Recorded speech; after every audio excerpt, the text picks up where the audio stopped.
Bible అంతా నేర్చుకున్నాను. బైబిల్లో విషయాలన్నీ కూడా నేను అలాగే నేర్చుకున్నాను.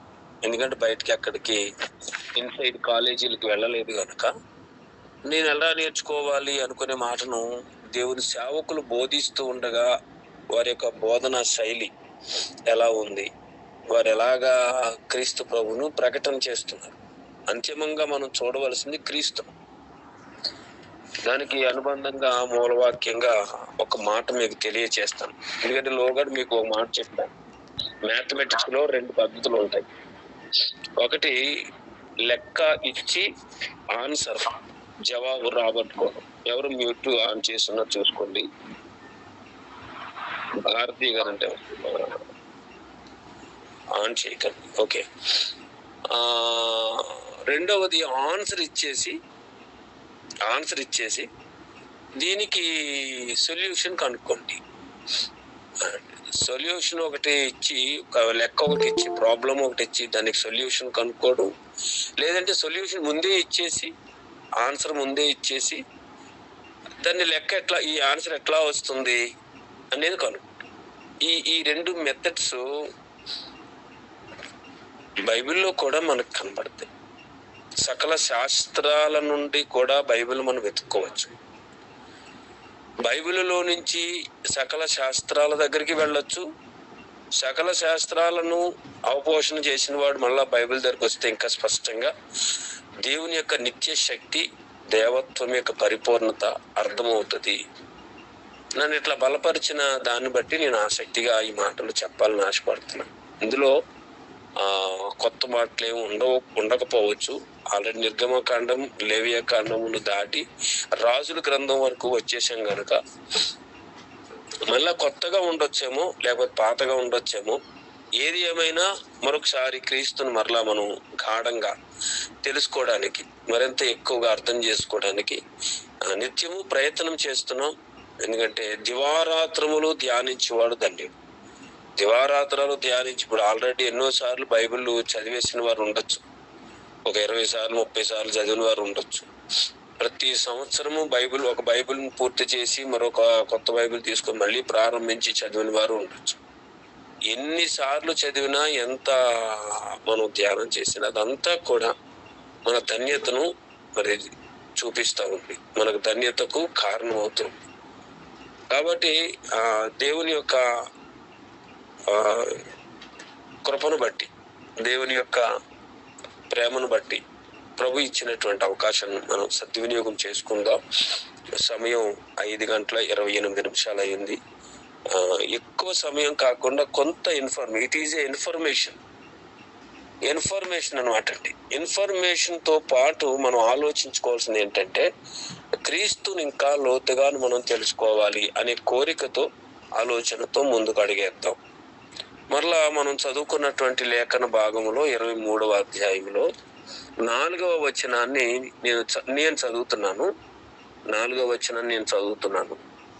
ఇవి యెహోవా నియామక కాలములు, నియమించిన కాలములను బట్టి మీరు చాటింపవలసిన పరిశుద్ధ సంఘపు దినములు ఇవి. ఇశ్రాయేలీయులకు ఐగుప్తు నుంచి బయటకు వచ్చిన వారికి మరలా నువ్వు ప్రత్యేకంగా చెబుతున్నటువంటి మాట ఏంటంటే, దేవుడు నియమించిన కాలములు. పండగలు అని మనం చదువుకుంటున్నాం. ఇశ్రాయేలు పండగలు లేక యెహోవా యొక్క 7 పండగలు అని టైటిల్ పెట్టుకుంటే, యెహోవా అను మాటకు అర్థం ఏంటంటే ఆయన ఉన్నవాడు అనువాడు. యెహోవా అనే మాటకు ఉన్నవాడు అనువాడు అని.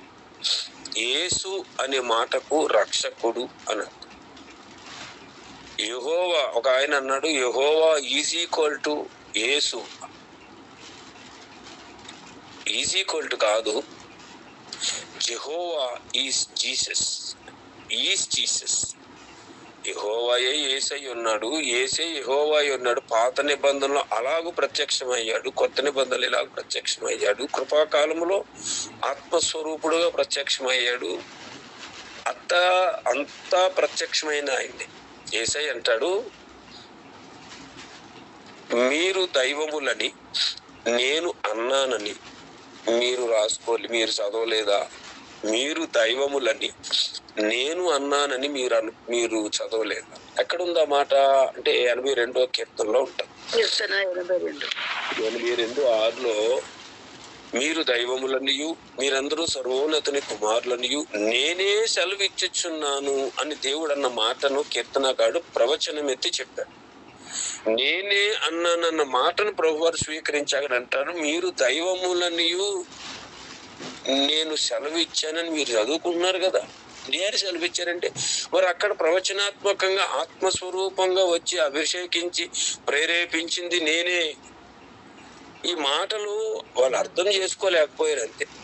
సరే, ఏదైనా ప్రియదేవుని బిడ్డలారా, ఎక్కడైనా శరీర రీతిగా మన మధ్యకు రావటానికి ఒక ప్రత్యేక ప్రణాళికను రచించిన దేవుడు తల్లి గర్భమున మరియ గర్భమున ఆయనను పంపించాడు కాలము పరిపూర్ణమైనప్పుడు. కానీ అంతకు ముందైనా ఆయన శరీర రీతిగా ఉన్న ఆత్మస్వరూపుడిగా ఇప్పుడు మరలా మన మధ్యలో పరిశుద్ధాత్ముడిగా అభిషేకంగా వచ్చిన ఇప్పుడు వచ్చిన ఆయనే మనకు ప్రత్యక్షమయ్యాడు.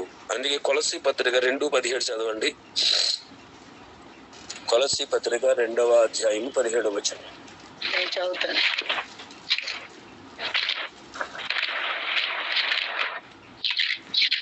వాటి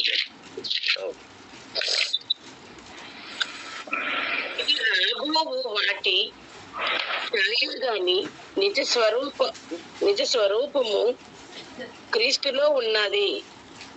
ఉన్నది క్రీస్తులో ఉన్నది. Thank you. ఇక్కడ ధర్మశాస్త్రం అంతా కూడా ఒక ఛాయ. అంటే ఇప్పుడు ధర్మశాస్త్రం అనగానే మనం ఏం చెప్తాము? ఆది కాండం, నిర్గమాకాండం, లేవీకాండం, సంఖ్యాకాండం, ద్వితీయోపదేశ కాండము మరియు ప్రవచన భాగం. ఈ 5 కాండాలతో పాటు చరిత్ర కొనసాగుతుంది. ప్రవచన భాగాలు చరిత్రలో నిక్షిప్తమై ఇంక్లూడింగ్ అయి ఉంటాయి. ప్రవక్తలందరూ కూడా చరిత్రలో మనకి బయటకు వస్తూ మరి ప్రవచనాలు చెబుతూ అప్పటికొన్న రాజుల క్రింద వారు సేవకులుగా ఉంటూ వారి కలిగిన పరిస్థితులన్నీ కూడా మనకు పరిశుద్ధాత్మ దేవుడు తెలియచేసిన సందర్భాన్ని మనం చూస్తాం. అయితే ఇదంతా ఛాయ. ఈ జరిగే చరిత్ర అంతా కూడా, ఈ జరిగే కాలాలన్నీ కూడా ఒక ఛాయ, నీడగా చూపిస్తున్నారు. పౌలు గారు ఏమంటారంటే అదంతా నీడ, నిజం ఎవరు అంటే క్రీస్తు.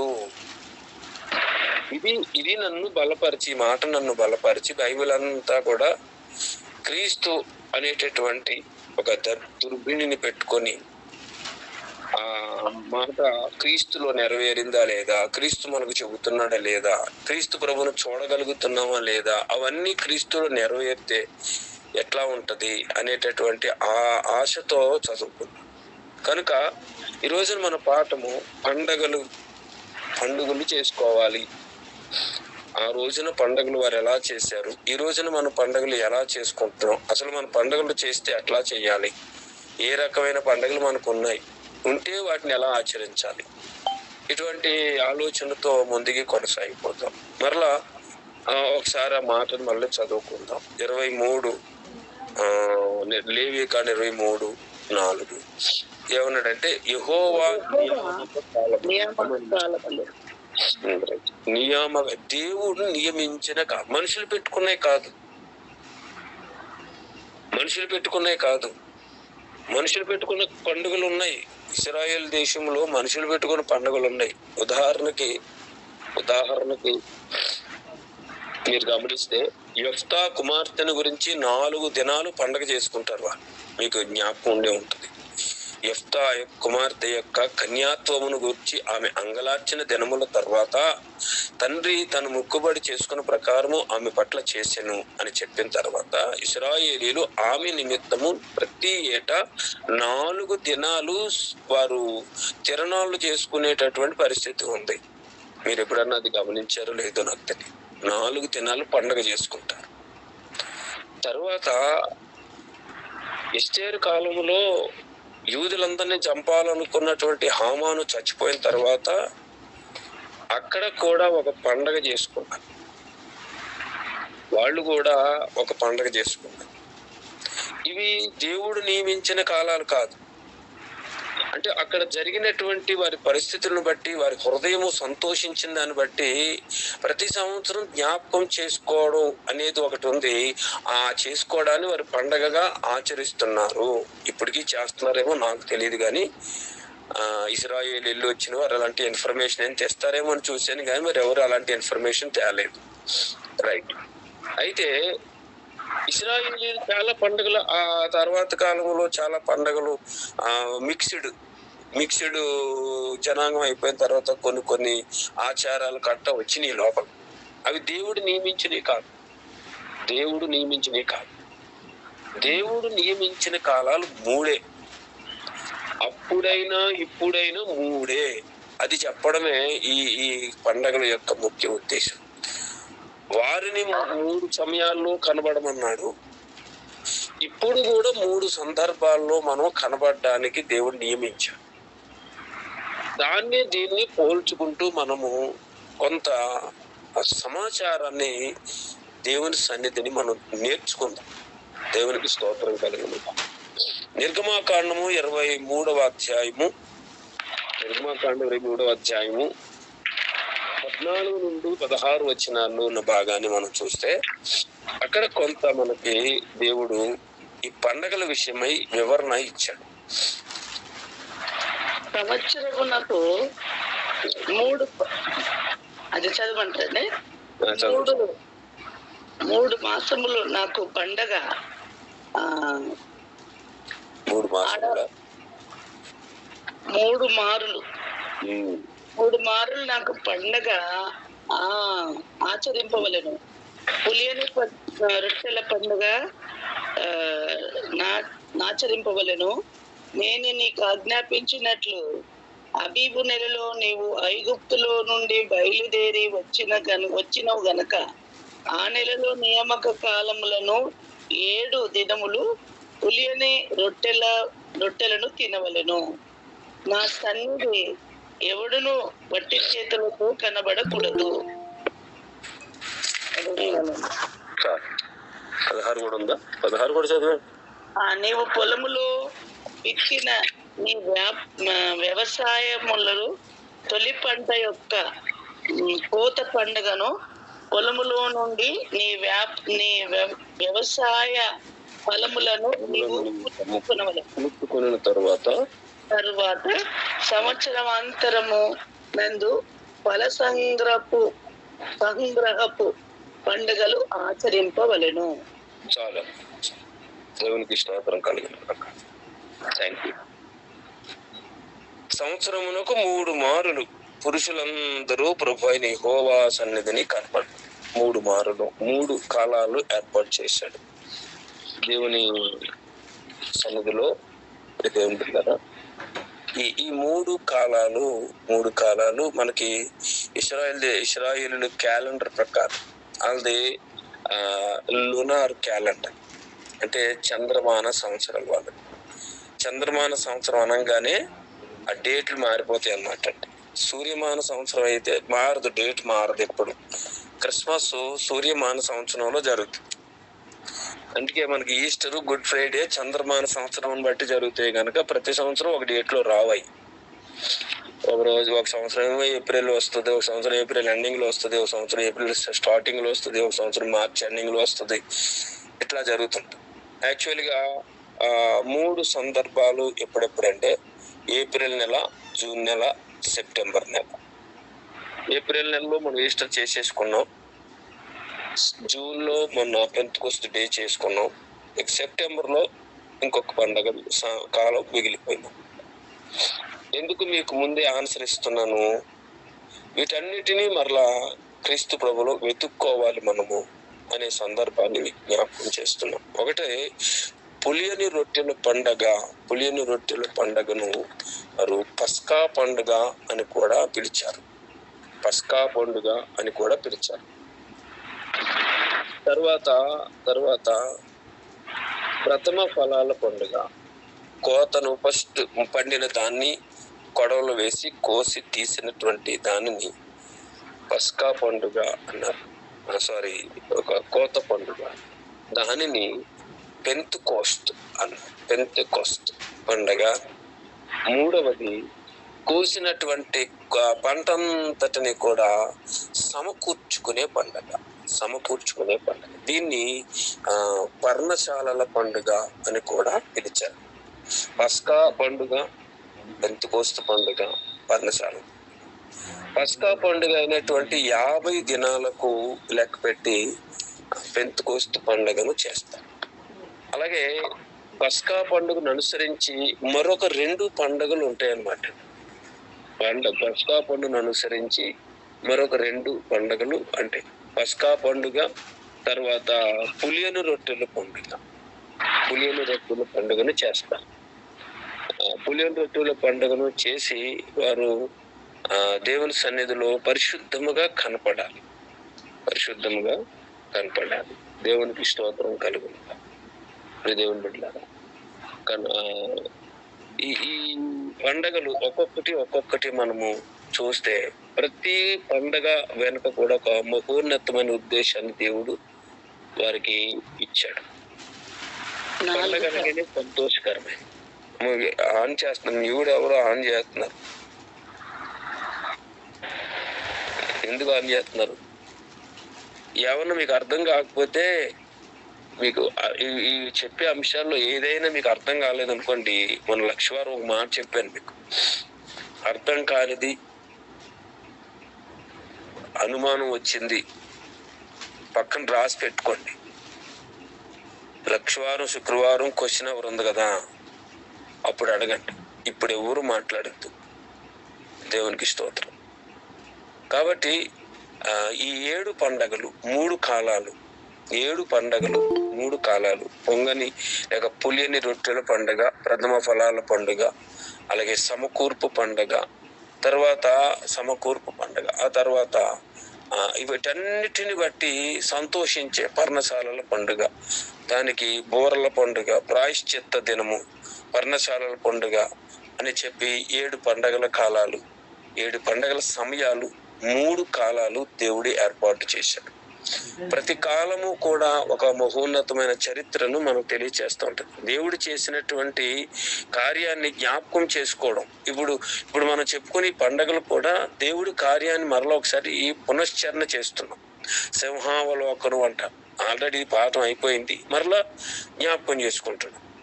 సింహావలోకనము లేక పునశ్చరణము. గత చరిత్రను మనం జ్ఞాపకం చేసుకుంటున్నాం. చరిత్రతో పాటు ఇవి సాగుతున్నాయి. ఇప్పుడు ఈ పండుగలు చేయట్లేదంటే చేస్తున్నాం. ఎట్లా చేస్తున్నామో, ఎందుకు చెయ్యాలో, అసలు చెయ్యాలా వద్దా అనే విషయాన్ని మనం మరలా జ్ఞాపకం చేసుకున్నాం. ఒక ఆయన అంటాడు, ఇప్పుడు మనం పండుగలు ఆచరిద్దాం రండి. ఎట్లా ఆచరించాలి? మంచిదే. మీరు సెవెంత్ డే అడ్వెంటిస్ట్ వాళ్ళని చూస్తే పొరపాటున వాళ్ళు ఏమైపోయారంటే పొరపాట్లు పడిపోయారు.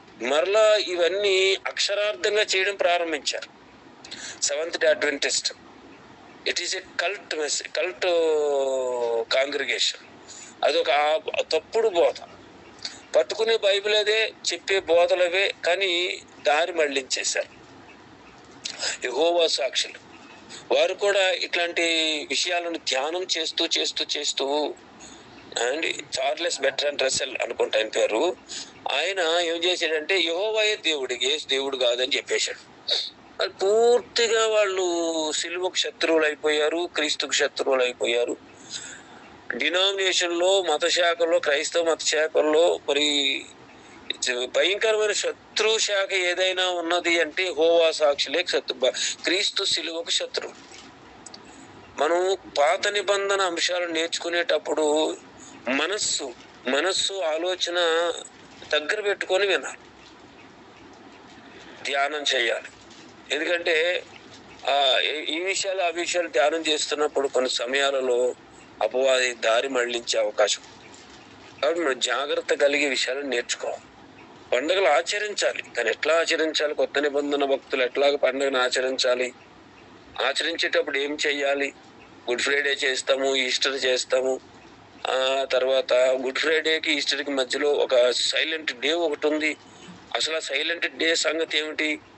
రకరకాలుగా మనం వివరించుకుంటాము, కొంత సాటిస్ఫై అవుతాము. అయితే ఇవన్నీ ఎట్లా మనం ఎలా ఆచరించాలి?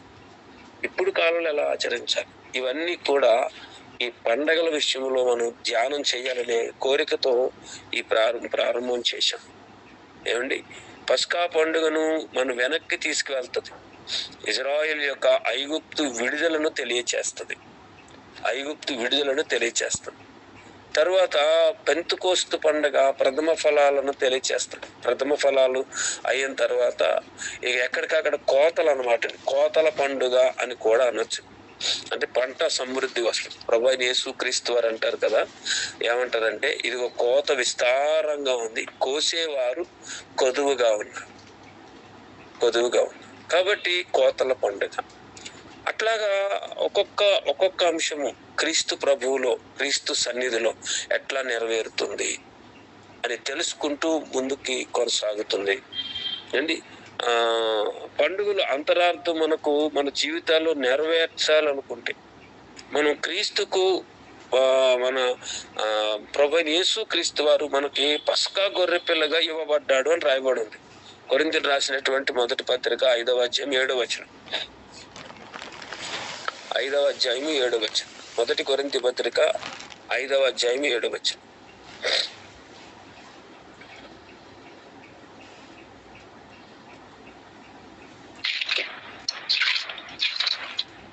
మీరు పులిపిండిని లేనివారు కనుక క్రొత్త ముద్ద అవుటకై ఆ పాతదైన పులిపిండిని తీసి పారవేయుడి. అంతేకాక క్రీస్తు అను మన పస్కా పశువు వధింపబడెను. దేవునికి స్తోత్రం. చాలా థ్యాంక్ యూ. క్రీస్తు అనే పస్కా పశువు వధించబడెను. ఎంత మంచి మాటను మీరు అండర్లైన్ చేసుకోండి. ఇంతకుముందు ఆల్రెడీ చదివి ఉంటారు. ఈ మాట మనకు తెలియదు కాదు. క్రీస్తు అను పస్కా పశువు వధింపబడెను. అంటే పస్కా అనేది ఎక్కడిది? నిర్గమాకాండములో ఇశ్రాయేలీయులు ఐగుప్తు చెర నుంచి విడిపించబడి వచ్చినప్పుడు వారు చేసినటువంటి, అక్కడెక్కడో జరిగిన దానిని ఇక్కడ క్రీస్తుకు ముడిపెట్టి చెప్తాం. ఇప్పుడు మనం చేయాల్సిన పనల్లా ఏంటంటే, ఇప్పుడు మనం పాత నిబంధనలు రాజుల గ్రంథంలో మనము ధ్యానం చేసినా, మరి ఎక్కడ ధ్యానం చేసినా, ప్రవచన భాగం ఎక్కడొచ్చినా, చారిత్రకంగా దేవుడు నడిపింపు మనకి ఎక్కడ కనబడినా క్రీస్తు ముద్ర ఉందా లేదా మనం చూడాలి.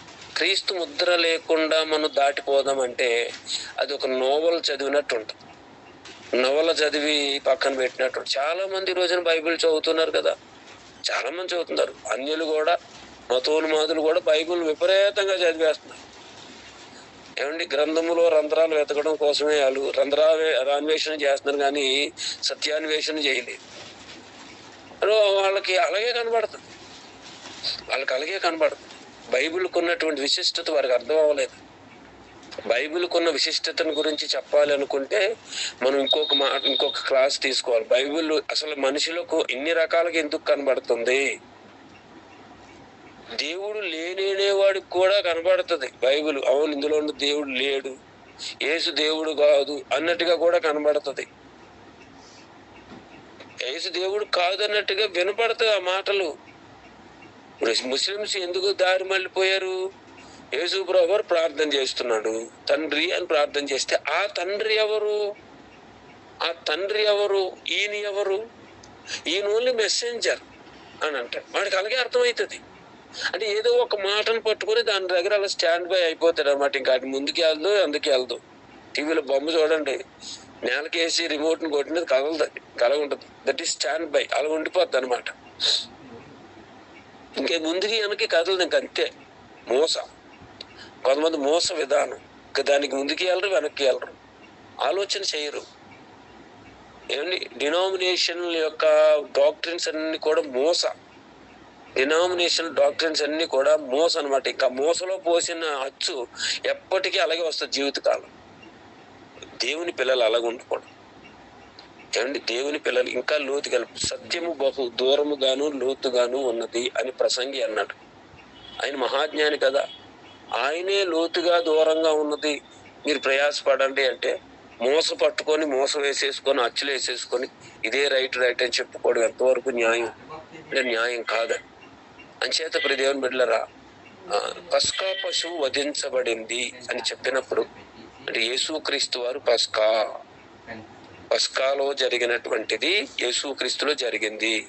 అది ఎలా జరిగింది, ఎందుకు జరిగింది, అప్పుడు అది ఎందుకు పెట్టాడు, ఇప్పుడు ఇది ఎందుకు మళ్ళా దానిని పౌలు గారు యేసుక్రీస్తుకు ఆపాదించి దాన్ని రాశాడు, ఇవన్నీ కూడా మనం తెలుసుకోవాల్సిన అవసరత ఉన్నదని, ఒకవేళ ఆల్రెడీ తెలిసి ఉంటే మరింత లోతుగా అర్థం చేసుకోవాల్సిన అవసరం ఉందని కూడా నేను తెలియచేస్తా ఉన్నాను. దేవుని బిడ్డలారా, ఆయన వారిని కలుసుకొని ఇవన్నీ కూడా చెప్పడానికి వీటిని ఆజ్ఞాపించాడు. అసలు పండుగలు ఎందుకు చేయమన్నాడు అంటే ఆయన కలుసుకోవడానికి వస్తానన్నాడు. మీరు రండి, నేను మీ దగ్గరికి వస్తాను. యాకోబు ఏమంటాడు, దేవుని యొద్దకు రండి, అప్పుడు ఆయన మీ యొద్దకు వస్తాడు. పండగ అంటే సంతోషంగా దేవుని దగ్గరికి వచ్చి దేవునితో కలుసుకోవాలి. పండగ నాడు కూడా కలవలేని వాడిని ఏమనాలండి? ఇప్పుడు క్రైస్తవుల్లో 3 రకాలు: నిత్య క్రైస్తవులు, ఆదివారం క్రైస్తవులు, పండగ క్రైస్తవులు అన్నడొకే. సో ఆదివారం క్రైస్తవులు అని వాళ్ళని కించపరచలేం, కానీ ఎందుకంటే ఉద్యోగాలు చేసే వాళ్ళకి ఆదివారమే అవుతుంది. అంటే పల్లెటూరులో ఉన్నటువంటి వారికి ఎప్పుడు పడితే అప్పుడు అవుతుంది. వారిని బట్టి ఆ మాట అన్నాడేమో, దానిని మనం ఎక్స్క్యూజ్ చేద్దాం. నిత్య క్రైస్తవ్యం, ఆదివారపు క్రైస్తవ్యం, పండగ క్రైస్తవ్యం. ఇప్పుడు పండగ నాడు కూడా రాలేను అని ఏమనాలి? పండగ నాడు కూడా రాలేదనుకోండి అంటే వాడు ఎందులో ఉన్నట్టు లేనట్టే కదా. అంటే ఆ రోజు కూడా జ్ఞాపకం చేసుకోకపోతే ఎట్లా? దేవుడు 3 కాలాలు పెట్టాడు. 3 కాలాల్లో నా దగ్గరికి రండి, నేను మీ దగ్గరికి వస్తాను, మనం మాట్లాడుకుందాం. నేను వారిలో వచ్చి వారితో సంచరించినప్పుడు నాకు ఒక గుడారం నిర్మించండి. నిర్గమాకాండం 25వ అధ్యాయము. నిర్గమాకాండం 25వ అధ్యాయం చూడండి.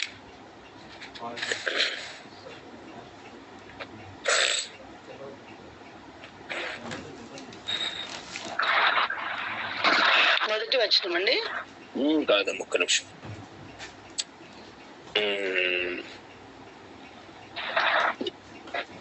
8వ వచనం. ఓకే. నేను వారిలో నివసించినట్లు వారు నాకు పరిశుద్ధ స్థలమును నిర్మింపవలెను. చాలా. నేను వస్తాను, నేను వచ్చి వారి మధ్యలో నివసిస్తాను అని చెప్పిన దేవుడు మరలా నన్ను కలుసుకోవడానికి 3 కాలాల పాటు మా దగ్గర రండి అని ఆయన ప్రత్యక్ష గుడారంలోనికి వచ్చి నివాసం చేస్తున్న సందర్భంలో మరలా ప్రజలు ఆ ప్రత్యక్ష గుడారం దగ్గరికి ప్రత్యేకంగా రావాలి. ఆయన వచ్చేసాడు కదా అని ఎలా పడితే అలా తెల్లడం కాదు, మళ్ళా ఆ వచ్చిన వాడిని కలుసుకోవడానికి. అందుకే యాకోబు అంటాడు, దేవుని దగ్గరికి రండి. మనం ఎందుకు రండి అని ఎందుకు పిలుస్తాం అంటే, యెషయా ప్రవచన గ్రంథంలో ఈ రండి అనే మాట చాలా సార్లు పిలుస్తాడు. రండి, మన వివాదం తీర్చుకుందాం, రండి, చెవియొగ్గి వింటే మీరు బ్రతుకుతారు, ఇట్లా ఎన్నో మాటలు ఉంటాయి. రండి దేవుడు పిలుస్తూ ఉంటాడు. మనం దేవుడు ఎట్లా పిలుస్తాం? దేవుడు ఎక్కడ ఉన్నాడని పిలుస్తాం, కానీ దేవుడే మనలను పిలుస్తూ ఉంటాడు. దేవుని బిడ్డ కాబట్టి దేవుడు ఆజ్ఞాపించినటువంటి ఒక అంశముగా ఈ విషయాన్ని మనం చూడొచ్చు. దేవునికి స్తోత్రం కలుగును కాక. దేవుని బిడ్డలారా, పండగలు మనం అంటే ఈ సంతోష సమయాలు, పండగలు అనగానే సంతోష సమయం, ప్రభువుతో మనం ఏకమయ్యే సమయం, ప్రభు సన్నిధిని కనబడే సమయం. ఎందుకంటే దైవికమైన ఆలోచన కాబట్టి ప్రభు అంటున్నా. ప్రభు అని ఎందుకు అంటున్నానంటే, మీరు కనబడాలి, నాకు వచ్చి కనబడాలి. కనబడేటప్పుడు ఎలా ఉండాలంటే వట్టి చేతులతో రాకూడదు. అది మంచి మాట రాయబడి ఉంటుంది, మీరు నా సన్నిధి కనబడేటప్పుడు వట్టి చేతులతో రాకూడదు. మరి ఎలా రావాలి? దేవుని సన్నిధికి ఎలా రావాలి? నిండుగా రావాలి. దాన్ని ఎలాగ ఇంటర్ప్రిట్ చేయొచ్చు? అప్పుడుకి సంబంధించినటువంటి పట్టణంలో అండి పులియని రొట్టెలు చేతి నిండా కలిగి రావు. దానిని ఇప్పుడు ఎలాగ ఇంటర్ప్రిట్ చేస్తాను నాకు తెలియదు, కానీ నేనైతే యాజ్ ఇట్ ఈజ్గా చేస్తాను. పులియని రొట్టెలు చేతి నిండా కలిగి నా సన్నిధిని వట్టి చేతులతో మీరు కనబడరు. మీరు పులియని రొట్టెల పండుగను ఆచరించాలని చెబుతూ నా సన్నిధికి రండి, మీరు వట్టి చేతులతో రాకండి. మీరు ఎట్లా రావాలి? పరిశుద్ధముగా రావాలి, పరిశుద్ధమైనటువంటి జీవితంతో రావాలి. మనం ఎలా రావాలి దేవుని సన్నిధికి అండి? చేతులు అనగా క్రియలు కదా, చేతులు అనగా క్రియలు. వట్టి చేతులు అంటే క్రియలు లేని జీవితం కదా, క్రియలు లేని విశ్వాసం, క్రియలు లేని ప్రేమ, ఇవేమీ లేకుండా ఏంటి, క్రియలు లేకుండా ఇట్లాగా నీట్గా తయారై దేవుని సన్నిధికి వచ్చి నిండా స్వార్థంతో, అసూయతో, శరీర కార్యాలతో, వీటన్నిటితో నిండిపోయి రిక్త హస్తాలతో దేవుని సన్నిధికి వచ్చి కనబడితే, అనగా ఏ క్రియలు లేకుండా దేవుని సన్నిధికి ఎట్లా వచ్చి కనబడతాం? దేవుడు చెప్పిన పని చేయడమే కదా నిండుగా మనం రావడం. ఒకడు నన్ను ప్రేమించిన ఎడల వాడు నా మాటలను గైకొంటాడు, నా ఆజ్ఞలను గైకొంటాడు. ఒకడు నన్ను ప్రేమిస్తే నా ఆజ్ఞలు గైకొంటాడు కదా, అది మన చేతి నిండా. ఏమండి, కొందరి పాపములు తేటగా కనబడి వారికి ముందు వెళుతున్నాయి, కొందరివి బయలుపడని వారివి అవి తప్పక బయలుపరచబోయి, కొందరి పాపములు వారి వెనక వెళ్ళుచున్నాయి. అది క్రియలు వెళుతున్నాయి. పాపాలని తిమోతితో పౌలు గారు అంటాడు, కానీ పాపాలని మన క్రియలు కూడా కదా, పుణ్యకార్యాలు కూడా మన చేతులతో, అనగా క్రియలలో ఉంటాయి, అవి మన వెంట వస్తాయి. వట్టి చేతులతో ఎవరు కనపడకూడదు, వట్టి చేతులతో కనపడకూడదు. ఇది ఎంతో గౌరవప్రదమైనది, ఎంతో ఆశీర్వాదకరమైనది. దేవుని సన్నిధిని వట్టి చేతులతో, ఇప్పుడు మనం ఏ చేతులతో వట్టి చేతులతో రాకుండా మరి ఎట్లా రావాలి అంటే, మంచి క్రియలు కలిగి రావాలి. మంచి క్రియలు అనేవి ఎలా ఉంటాయి? మంచి క్రియలు ఎలా ఉంటాయి? అసలు మంచి ఎలా ఉంటది? మంచితనం అంటే ఏమిటి? ప్రభు అంటాడు, మోషే నీ ముఖం ఒకసారి చూపెట్టవా, నీ పేరు చెప్పవా, ఇవన్నీ అడిగాడు. నీ పేరేమిటి, నీ ముఖం ఎలా ఉంటది, ఒకసారి చూపెట్టవా అంటే, నా ముఖం సంగతి ఎందుకు కానీ నా మంచితనం అంతా నీకు చూపెడతాను, నా ముఖం అక్కర్లేదులే. అంటే మంచితనం అంటే ఎట్లా ఉంటది అసలు ఏమండి? కాబట్టి ఈ మంచితనం ఎట్లా ఉంటది, ఈ మంచి అంటే ఏమిటి, ఇవన్నీ మనం అర్థం చేసుకోవాల్సినటువంటి చాలా తక్కువ పాఠాలు, అంటే తక్కువ క్లాసుల్లో ఉన్న పాఠాలు. మంచితనం అంటే ఏమిటండి అంటే రకరకాలైనటువంటి క్రియలు చెప్తాం, నిజమే కదా. సకల విధములైన మంచితనము నీతి ఫలము కదా. నీతిమంతుడు సకల విధములుగా నువ్వు ఇతరులకు ఏ మేలు చేస్తున్నావో, మేలు చేయాలని తలస్తున్నావు, అదంతా మంచితనమే. ఆ మంచితనం అంతా నేర్చుకోవాల్సిన దేవుని సన్నిధిలో. ఆ మంచితనం దేవుని సన్నిధిలో నేర్చుకుంటే అతిశయం లేకుండా దేవుని కనపరుచుకోగలుగుతాం. దేవునికి స్తోత్రం కలుగును గాక. ఏమండి ప్రియ దేవుని బిడ్డలారా, కొత్త నిబంధన కాలంలో కూడా ఈ పండుగలను ఆచరించాలని భక్తులు చాలా మంది భక్తులు దీన్ని ఏం చేశారంటే, దాన్ని ఏమనాలి, గొంతెత్తారు. ఈ పండుగలు మళ్ళీ ఆచరించాలి. ఎట్లా ఆచరించాలి? ఆచరించడం అన్న సులువే. మళ్ళీ ఒక గొర్రె పిల్లను తీసుకొచ్చి వధించి మళ్ళీ ఇది పస్కా అంటూ, లేకపోతే రొట్టెలు వండుకొని పులియలు రొట్టెలు అంటూ ఇట్లా చేద్దామా, అక్షరార్థంగా చేద్దామంటే కాదు. మనం మొదటి మూల వచనాన్ని చదివాం, ధర్మశాస్త్రము రాబోవటి ఛాయ కానీ, ఇవన్నీ ఛాయారూపకాలే కానీ నిజస్వరూపం క్రీస్తులో ఉంది. సో క్రీస్తులో అన్ని వెతుకొని ఆయన దగ్గరే ఆ పండుగలన్నీ ఆచరించాలి. ఆయన దగ్గరే ఆచరించాలి. దేవునికి స్తోత్రం. భక్తి పరులైనటువంటి వారు ఈ పండుగలను ఆచరించే విధానములో జాగ్రత్త కలిగి ఉండాలి.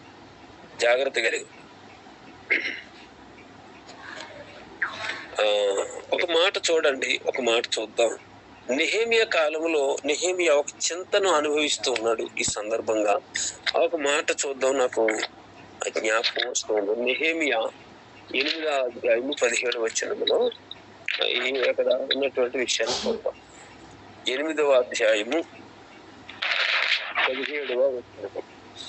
మరియు చెరలో నుండి తిరిగి వచ్చిన వారి సమూహమును పర్ణశాలలు కట్టుకుని వాటిలో కూర్చుండిరి. నూను కుమారుడైన యెహోషువ దినములు మొదలుకొని అది వరకు ఇశ్రాయేలీయులు అలాగనే చేసి ఉండలేదు. అప్పుడు వారికి బహు సంతోషము పుట్టెను. చూడండి, యెహోషువ కాలం నుంచి కూడా, అంటే నిర్గమాకాండంలో చెప్పినటువంటి ఈ పరిస్థితులు యుద్ధాలు జరగటం వలన, పరిస్థితులన్నీ గందరగోళంగా అయిపోవటం వలన మరి మనశ్శాంతి లేకుండా పోయిందేమో. యెహోషువ కాలం నుండి కూడా వారు ఈ రకమైనటువంటి పండుగలు ఆచరించలేదు. రకరకాలైనటువంటి పద్ధతులకు అలవాటు పడిపోయారు. మీరు రాజుల కాలమును ధ్యానం చేస్తూ ఉంటే ఎంత భయంకరం అంటే ప్రియులారా, వాళ్ళు ఏ ప్రజల దగ్గరికి వెళ్తే ఆ ప్రజలతో మిక్స్ అయిపోతున్నారు. మిశ్రిత జనం వచ్చింది. అందుకే ఎజ్రా మిశ్రిత జనం నుంచి ఇశ్రాయేలుని విడిపించాడు. చాలా కత్తి మీద సాములాగా దాన్ని చేశాడు. మిశ్రిత జనాన్ని పక్కన పెట్టేశాడు. ఏమండి, మిశ్రిత జనాంగాలను పక్కన పెట్టి ఇశ్రాయేలు అందరినీ కూడా ప్రత్యేకపరిచి వాళ్ళ ద్వారా ఇప్పుడు దేవుని మందిరాన్ని లేక పట్టణపు ప్రాకారాన్ని కట్టడానికి పూనుకుంటున్నాడు. వాళ్ళు ఎక్కడికి వెళ్తే వాళ్ళని కలిసిపోవడం, వాళ్ళ ఆచారాలు నేర్చుకోవడం. ఉదాహరణకి నయోమి మోయాబీల దగ్గరికి వెళ్ళింది, మోయాబీలతో కలిసిపోయింది. మోయాబీ పిల్లల్ని చేసుకోండి. ఏం జరిగిందో మనకు తెలుసు. అట్లాగా సంసోను తిమ్నాతు వెళ్ళాడు, ఫిలిస్తీన్ల దగ్గరికి వెళ్ళాడు. తిమ్నాతులో పిల్లని చూసుకున్నాడు. చాలా బాగుంది, కంటికి నచ్చింది, ఇంపుగా ఉంది, సొంపుగా ఉంది, చేసేసుకున్నాడు. ఏం జరిగిందో మనకు తెలుసు. ఇట్లాగా తన ప్రజలు తను విడిచిపెట్టి ఇష్టానుసారంగా జీవించారు. ఈ క్రమంలో దేవుని సన్నిధిని కనబడాలి అనేటటువంటి స్పృహను కోల్పోయారు ఆ రోజుల్లో కదండి, ఈ రోజుల్లో కూడా కోల్పోతున్నారు చాలా మంది. మేము దేవుని నమ్ముకున్నామని చెప్పుకుంటూ క్రీస్తు ప్రభుని ప్రక్కన పెట్టి ఆచార వ్యవహారాలకు ఎక్కువ, లోకాచారాలకు ఎక్కువ స్థానము. మన పెళ్లి పేరెంటాలు చేస్తాం, మీరు జాగ్రత్త గమనించండి. లోకాచారాలకి 90%, ప్రార్థన అంశానికి 10%. నన్ను తిట్టుకోవద్దే, మనం చేస్తున్నాం ఆల్రెడీ.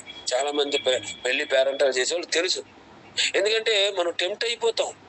మన చుట్టాలు పిలుస్తాంగా, వాళ్ళు 90% వాళ్ళే వస్తారు. Majority makes authority. ఏమండి, వాళ్ళు వస్తారు. అమ్మ ఇట్లా చెయ్యాలి, దీన్ని ఇలా తోమాలి, ఇక్కడ ఇది రాయాలి. అయ్యయ్యో, పుట్టుతాడు కట్టిస్తే తెలగ దానికి పసుపు రాయండి, దానికి సూత్రం పెట్టండి. ఇట్లాగా ఎన్నో వచ్చేసాయి. ఇవన్నీ కూడా మన సేవకులైన వారు కూడా నెమ్మదిగా వాటిని మన భారతీయ సంప్రదాయం ప్రకారం అని ఒక గంభీరమైన మాటను తీసుకొని ఆ కార్యక్రమాలన్నీ చేసేస్తున్నారు. తప్పలేదన్నమాట. ఏమండి, అంటే అక్కడ నాకు ఎవరు కనబడతారంటే అట్లా చేసినప్పుడు అహరోను కనపడతారనమాట. అహరోను గారు ఆయన ఏం చేశాడు, వాళ్ళందరూ కర్రలు వేసుకొని వచ్చేసరికి మోషే గాడు కదా, పరిగెత్తుకొని దేవుని దగ్గరికి వెళ్ళి ఏం చేయమంటావు ప్రభు అని అడగడానికి. ఆయనకు ఆ రకమైనటువంటి పరిస్థితి లేదు గనక, ఆయన కేవలం పూజారే గనక ఏం చేశాడంటే, మీ బంగారం అంతా ఇవ్వండి అన్నాడు. ఇచ్చిన వాడు పోనీ ఏ బొమ్మ చేశాడు చూడండి, దూడ బొమ్మను చేశాడు. ఆయనకి కూడా లోపల ఏ రూపం ఉందంటే దూడ బొమ్మే ఉంది. ఐగుప్తుని తెచ్చుకున్న దూడ ఆయన బుర్రలోనే ఉంది. పోగలతో దూడం చేశాడంట. ఓ ఇశ్రాయేలు, ఐగుప్తుని తీసుకొచ్చింది నీవే అని పండగ చేసుకుంటాడు. అంటే తప్పలేదనమాట అహరోనుకి. మోషే రాగానే అహరోను కూడా మరలా మోషే పక్కకి వెళ్ళిపోయాడు. లేవీలందరూ మోషే పక్కకి వెళ్ళిపోయారు కదా, అట్లా అనమాట. రాకముందు ఏమైంది, ఇజ్రాయేలీలందరూ హెబ్రీలందరూ కూడా ఆయన మీద టెంప్ట్ చేశారు, శోధించేసరికి ఆయన కూడా లొంగిపోయి ఏం చేశాడంటే పోగారుతోటి దూడబొమ్మ ఒక సేవకుడిని లొంగ తీసేసుకొని కార్యక్రమాలు చేసేసుకోవడం గొప్ప కాదండి. అలా చేయడం వలన వచ్చేది ఆశీర్వాదం కూడా కాదు, నన్ను క్షమించాలి. ఏమండి, సేవకుడు ఒక్కడే సంఘం 100 మంది వచ్చి టెంప్ట్ చేస్తే ఆయన జయించలేని పరిస్థితుల్లో లొంగిపోతున్నాడు. ఒకవేళ కాదు ఇలా చేయకూడదు అంటే నెగిటివ్ వైబ్రేషన్ వచ్చి సేవకుడు ఎందుకు పనికిరానులా కనబడుతున్నాడు, సేవకుడికి ఏమీ తెలియని వెర్రివాళ్ళ కనబడుతున్నాడు. అక్కడ అందరికి వ్యతిరేకమైనటువంటి ఒక శత్రువులాగా కనబడుతున్నాడు తప్ప అక్కడ సత్యం ప్రకటిస్తున్నాడు సేవకుడు, ఇక్కడ యథార్థతను ప్రకటిస్తున్నాడు. కాబట్టి మనం అట్లా చేసుకోవాలి. సేవకుని మాట విని మనం ప్రార్థనాపూర్వకంగా పరిశుద్ధంగా చేసుకోవాలి. ఈ హంగులు ఏమీ లేకపోయినా దేవుడు దీవిస్తే మన కుటుంబం బాగుంటుందని విశ్వాసంతో చేసుకోవాలి అనే తలంపు లేకుండా కార్యక్రమాలన్నీ కూడా దైవ విరుద్ధముగానే చేసేసుకుంటున్నాం. చేత మనం ప్రతి విషయంలో కూడా ఇశ్రాయేలీయులు యెహోషువ కాలము నుండి ఐగుప్తు చెరకెళ్ళి వచ్చేదాకా కూడా పర్ణశాలల పండుగ మర్చిపోయారంట వాళ్ళు. అది ఎంత భయంకరమైన విషయం అండి. మరి అప్పుడే చేయవలసిన వారు. మనం ఇప్పుడు మామూలుగా అక్షరార్థంగా కాకుండా ఆత్మీయార్థంగా తెలుసుకోవాలని మనం ప్రయత్నం చేస్తున్నాము. అక్షరార్థంగా చేయాల్సిన వాళ్ళంట యెహోషువ కాలంలోనే మర్చిపోయారంట పండుగ. మనం ఇప్పుడు క్రీస్తు ప్రభు వారిని బైబిల్లో పెట్టి దాస్తున్నామా, షెల్ఫ్ లో పెట్టి దాస్తున్నామా, గుండెలో పెట్టి ఆరాధిస్తున్నామా? ఒక్క క్షణం ఆలోచన చేసుకొని ఆయన ఎలాగ పూజిస్తే, ఎలా గనపరిస్తే మనకి హాయి కలుగుతుంది, ఆనందం కలుగుతుంది. మనం లెక్కలు వేసుకుంటాం, ఆలోచన చేసుకుంటాం, ఇంకా ముందుకు వెళ్తాం. కాబట్టి 3 కాలాలు 7 పండగలు చేస్తే ఆ వచ్చే సంతోషం, వారికి ఎంత సంతోషం కలిగిందంట. ఆ పర్ణశాలలు వెయ్యంగానే వారికి ఏం కలిగిందంట చూడండి. నేను మళ్ళా చదువుతున్నానే. మరియు చెరలో నుండి తిరిగి వచ్చిన వారి సమూహము పర్ణశాలలు కట్టుకుని వాటిలో కూర్చుంది. నూను కుమారుడిని యెహోషువ దినములు మొదలుకొని అది వరకు ఇశ్రాయేలీయులు అలాగు చేసి ఉండలేదు. అప్పుడు వారికి బహు సంతోషము పుట్టెను. మన యొక్క ప్రసంగాల ద్వారా, మన ధ్యానాంశాల ద్వారా ఇంతటి బహు సంతోషం మనకు కూడా కలగాలని నేను తలస్తున్నాను, తప్పిస్తూ ఉన్నాను. మీకు కూడా అలాంటి సంతోషం కలగని ప్రార్థిస్తున్నాను. అదే తపనతో ఈ పాఠాలు మనం ప్రతి సోమవారం విందాం. ప్రభు కృపను పొందుకుందాం. దేవుడి మాటలు దీవించును గాక. ఆమేన్. అయ్యారు ఇంకొక పండుగ ఏం చెప్పారు?